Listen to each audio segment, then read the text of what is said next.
Negation, যার অর্থটি হচ্ছে নিষেধ।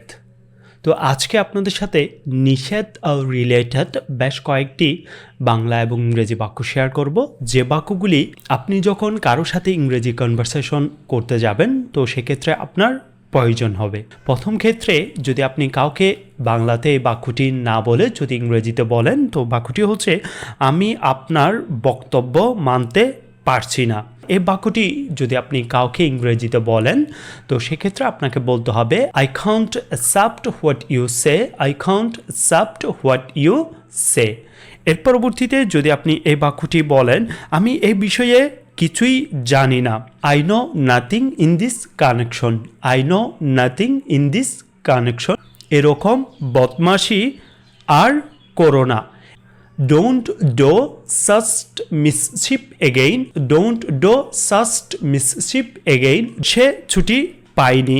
He could not manage to take leave. He could not manage to take leave. যদি এই বাক্যটি কাউকে বলতে যান ইংরেজিতে, আমার কোনো অভিযোগ নেই, আমার কোনো অভিযোগ নেই। I have no complaint. I have no complaint.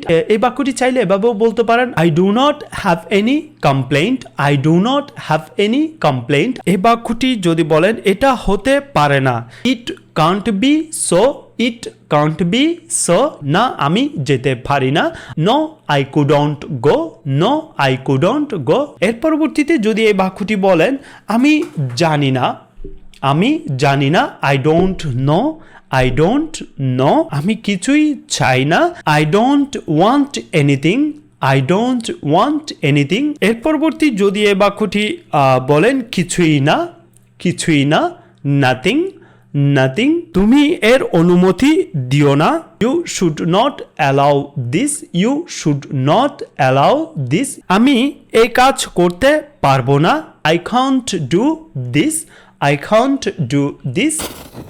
That's all for today. Stay well, stay healthy. Take care of yourself. Allah Hafiz.